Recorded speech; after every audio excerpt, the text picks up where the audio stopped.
Hello everyone, তোমাদের সকলকে welcome to বাংলার ব্যাকবেঞ্চার ইউটিউব চ্যানেলের নতুন একটা ভিডিওতে। তো আজকের ভিডিওর টপিকটা আশা করি তোমরা থাম্বনেল দেখে বুঝে গেছো। আজকের ভিডিওর টপিকটা কোনো জেক্সপো বুকলেট রিলেটেড নয়। আজকে টপিক হচ্ছে science student versus arts student. এই টপিকে কেন আমি ভিডিও বানাচ্ছি, কারণ কয়েকদিন আগে আমি একটা ভিডিও আপলোড করেছিলাম। সেখানে আমি বলেছিলাম যে যারা আর্টস ব্যাকগ্রাউন্ড থেকে এসে ডিপ্লোমা ইঞ্জিনিয়ারিং কলেজে ভর্তি হচ্ছ, তোমাদের জন্য কিন্তু একটু ডিফিকাল্টি আছে। ডিফিকাল্টি বলতে কি, তোমরা 2 বছর 11-12 সায়েন্স না পড়ে আর্টসের সাবজেক্ট মানে ইতিহাস, ভূগোল, রাষ্ট্রবিজ্ঞান যেসব সাবজেক্টগুলো হয় সেই সাবজেক্টগুলো তোমরা পড়েছো। কিন্তু পলিটেকনিকের ফার্স্ট ইয়ারে বা ফার্স্ট সেমে science, math, physics, chemistry, English এই সায়েন্সের সাবজেক্টগুলো পড়ানো হয়। তো তোমাদের এই আর্টসের সাবজেক্টগুলো পড়ে এসে ডাইরেক্ট সায়েন্সের সাবজেক্ট পড়তে গিয়ে একটু অসুবিধা হবে, মানে ভালো করে না পড়লেও কিন্তু তোমাদের সাপ্লি চলে আসবে। তো এটা আমি বলেছিলাম। তো এই ভিডিওটার পরিপ্রেক্ষিতে একজন এমন কমেন্ট করেছে যে আমি যে আর্টস স্টুডেন্টদের নাকি মানে নিচু চোখে দেখেছি, বা আর্টস স্টুডেন্টরা নাকি পারবে না করতে, এরকমভাবে সে কমেন্ট করেছে। তো আমি প্রথমে কমেন্টটা তোমাদের পড়ে শোনাই, তারপরে আমি ডিটেলসে তোমাদের সঙ্গে আলোচনা করছি। আর্টস স্টুডেন্টদের আপনি মূর্খ ভাবেন নাকি? ভাই, ভয় পাওয়ার কি আছে? 2 বছর পড়িনি, তার আগে তো পড়েছি। 2 বছর না পড়লে কি কিছুই জানি না সায়েন্সের? এটা সে কমেন্ট করেছে যে আর্টস স্টুডেন্টদের মূর্খ ভেবেছে নাকি। তো দেখো ভাই, আমার এই চ্যানেলটার নাম বাংলার ব্যাক বেঞ্চার। আমি ব্যাক বেঞ্চারদের সাপোর্ট করার জন্য এই চ্যানেলটা ক্রিয়েট করেছি। মানে যারা পিছিয়ে পড়েছে বা ভালো পড়াশোনা করে এগোতে পারছে না বা বুঝতে পারছে না, আমি তাদেরকে সাপোর্ট করার জন্য কিন্তু আমি চ্যানেলটা ক্রিয়েট করেছি।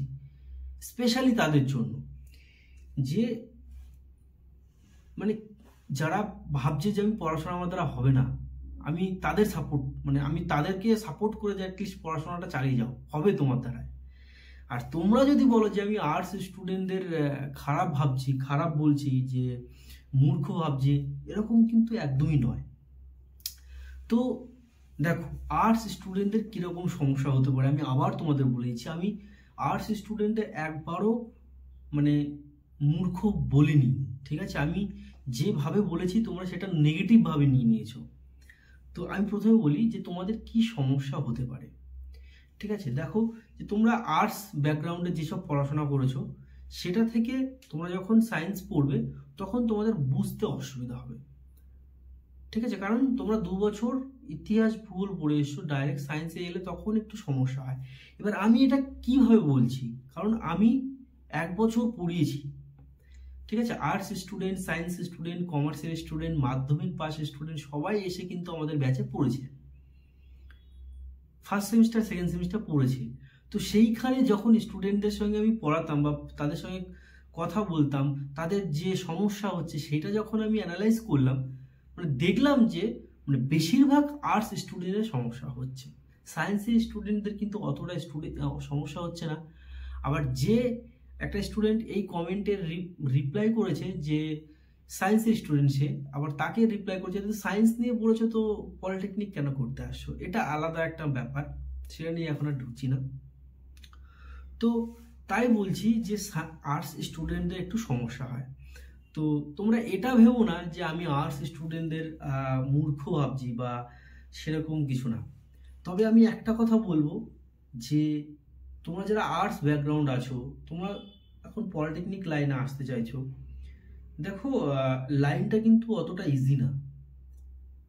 মানে অনেক অনেক ভালো ভালো স্টুডেন্ট আছে, সায়েন্সের স্টুডেন্টরাও কিন্তু সাপ্লি পেয়ে যায়। অনেক অনেক মানে সেই বলে না কলেজে এসে পাকনা গজিয়ে যায়, সেরকম ছেলে মেয়ে অনেকেই আছে যারা সায়েন্স ব্যাকগ্রাউন্ডের, কিন্তু কলেজে এসে বিগড়ে যায়, সাপ্লি খেয়ে যায়। আমি তোমাদেরকে বলবো যে তোমরা তো বুঝে গেছো যে পড়াশোনা না করলে ভালো কলেজে চান্স পাওয়া যাচ্ছে না, ভালো কেরিয়ার তৈরি করা যাচ্ছে না।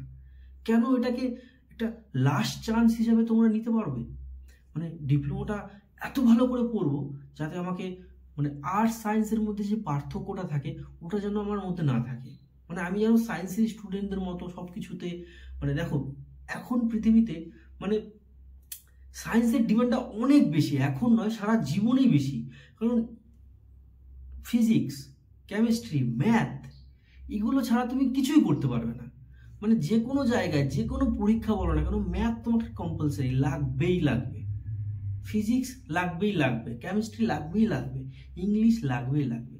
তাই বলবো যে এটাকে শেষ চান্স ভেবে নাও। তোমরা যারা পলিটেকনিক কলেজে বা পড়তে যাচ্ছ, তোমরা আর্টস ব্যাকগ্রাউন্ডের আছো বা মাধ্যমিক বা খারাপ রেজাল্ট করে আসছো এই লাইনে, তোমরা চ্যালেঞ্জ হিসেবে নাও যে আমি যেন পরীক্ষা পলিটেকনিক কলেজে যে কলেজেই ভর্তি হই না কেন, আমি একদম মন দিয়ে পড়াশোনা করে একটা ভালো রেজাল্ট করবো। মানে আমার মধ্যে যে গ্যাপটা ছিল সেই গ্যাপটা যেন না থাকে। দেখো তুমি ইঞ্জিনিয়ার হতে চলেছো, তুমি কোনো আর্টিস্ট বা কোনো লেখক হতে যাচ্ছ না ইঞ্জিনিয়ারিং কলেজে এসে। তুমি যদি পলিটেকনিক কলেজে ভর্তি হতে চাইছো মানে তুমি ইঞ্জিনিয়ার হবে। তো ইঞ্জিনিয়ার এখানে কিন্তু সেই দার্শনিক ভাব থাকলে কিন্তু তুমি ইঞ্জিনিয়ার হতে পারবে না। তোমার মধ্যে ম্যাথমেটিক্স, ফিজিক্স, কেমিস্ট্রি এইসবের নলেজ একদম ভরপুর থাকতে হবে, তারপরে তুমি কিন্তু একটা ভালো ইঞ্জিনিয়ার হবে। আর আমি তোমাদেরকে কোনো সময় ডিমোটিভেট করার জন্য কিন্তু ভিডিও বানাই না, ঠিক আছে? তোমরা মানে নেগেটিভ ভাবে নেবে না। আমি তোমাদেরকে মানে তোমরা আমার সঙ্গে যদি পার্সোনালি যখন কথা বলবে তখন বুঝতে পারবে আমি ছেলেটা কেমন। মানে আমি ডেসক্রিপশনে আমার ডিটেলস দিয়ে দিয়েছি, টেলিগ্রাম গ্রুপ দিয়ে দিয়েছি, আমার ফেসবুক অ্যাকাউন্ট দিয়ে দিয়েছি, ওইখান থেকে আমার সঙ্গে পার্সোনালি তোমরা কথা বলতে পারো যে কোনো ধরনের পড়াশোনা রিলেটেড। কেউ এসে কমেন্ট করছে যে তোমার টি শার্টটা খুব সুন্দর বা তুমি দেখতে খুব সুন্দর, এইসব নিয়ে আলোচনা করো না আমার সঙ্গে। পড়াশোনা নিয়ে তোমরা আলোচনা করো, ডিটেলস আমি তোমাদের 100% সাপোর্ট দিয়ে তোমাদের সঙ্গে সাপোর্ট করব। আশা করি বুঝতে পেরেছ।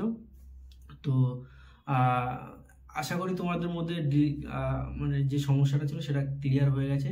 তো ভালো থেকো, সুস্থ থেকো এবং নিজের ফ্যামিলিকে নিয়ে হ্যাপি থেকো। Thank you.